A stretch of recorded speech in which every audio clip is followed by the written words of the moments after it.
The Faraway Paladin is such a slow burn that it took me 2 watch sessions to finally feel some heat, and yet this is still one of the most intriguing and interesting shows of the past season. Hi guys, I'm Danian, your resident Russian otaku here, and today I just wanted to sit here and talk to you about the Faraway Paladin, an isekai series from the past season that I actually had to rewatch twice to appreciate it.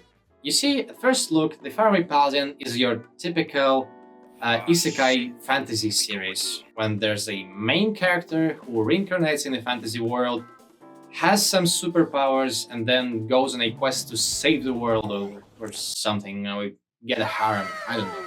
But the first episodes of the Faraway Paladin felt more like an introduction sequence to a Dark Souls game with all the aesthetics, all the imagery. And yeah, it was kind of cool, kind of interesting, but it dragged on for 4 whole episodes.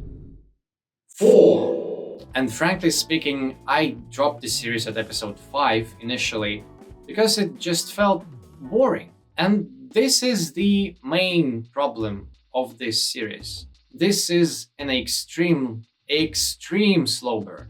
I mean, if you thought that the second season of That Time I Reincarnated as a Slime was slow, then I cannot recommend you the Faraway Paladin. When you look at it from a distance, you have 4 episodes of pure exposition dumps, and then a few episodes of something cool happening, and then a couple episodes of talking, a few seconds of action, some crying, and then a recap episode. A recap episode in a 12-episode season. How bad is that? And yet I told you that this is probably one of the most intriguing and interesting shows of the past season. And there are a few reasons why I believe that. First of all, our protagonist, William G. Merryblood, is a very interesting archetype that we don't really see much in anime today. He's a paladin, a holy knight who worships a certain god or goddess in that case, and spreads around the good word of that god and acts in their name. He is kind-hearted, he's strong, he's pure good, a little bit naive, but still wise and careful enough to, be a good knight and just a functioning human being. He's the poster child of lawful good archetype, and we don't really see much of that archetype in modern isekai. By the way, this series has no business being an isekai. This could have worked just as a fantasy show. Why did you make it an isekai? I guess it's more marketable that way, but why? You didn't have to. If you wanted to introduce some tragic backstory, that it didn't work. I mean, I live in Russia and I work at a school. You think that these images with these weird filters will make me feel depressed and care about the tragic backstory of your character? No, they will not.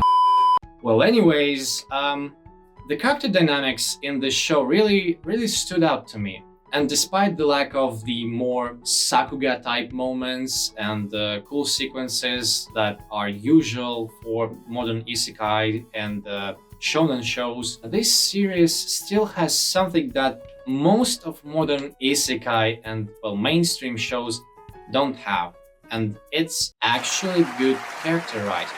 Even if the main cast feels a little more generic at first, there is some strong character moments in this show, especially in the middle and the end of the season. Both William and Manel, they're the main duo of the show, have their amazing character moments and go through so much just in these 12 episodes that it's just so fascinating to watch. Every time they interact with each other, it's just a great joy to watch. Even the side characters, they're great. You don't really need things to happen when you have these amazing characters on the screen interacting with each other.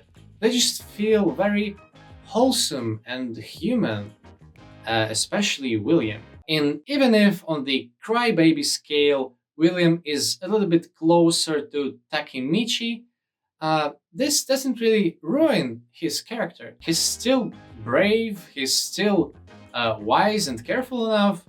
I mean, he broke Wyvern's neck with his bare hands, and he's just a cool character. And Menel is as well, although he's just a tsundere, to be honest. He's a cool, blonde male tsundere, and frankly speaking, we don't have enough of those. So yeah, despite this show being such a slow burn, you could really feel that this show has so much to offer.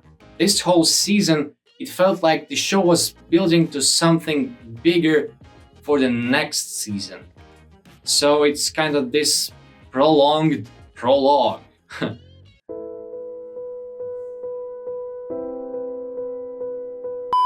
Unfortunately, I'm an anime only on this one, so I don't really know what to expect from the season 2 that will probably come out someday.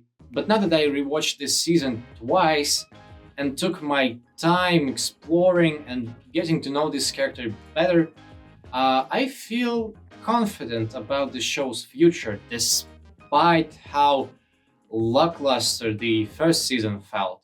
I guess the staff had some production issues as well. I mean, they had to skip an entire week and then make a recap episode mid-season. So yeah, I guess the pacing could have suffered because of that as well. However, just as I said already, all this doesn't make this show less good. This is still a very intriguing fantasy show with some strong world building and cool characters that are actually a joy to watch and follow. It's just unfortunate that the show didn't get enough love or money or something else. And I encourage you to give it a shot if you haven't already, because I feel like next time we hear about this show, we will get something awesome. Well guys, this is it for today's quick thoughts on the Faraway Paladin. If you enjoyed the video, leave a like and consider subscribing to my channel. If you enjoy this more laid-back type of content, then leave a comment. Don't worry, usual video essays aren't going anywhere. This is just a little bit extra from me to you. Well guys, thank you all so much for watching. It's been Danon, your resident Russian otaku. Take care and have a good day. Пока!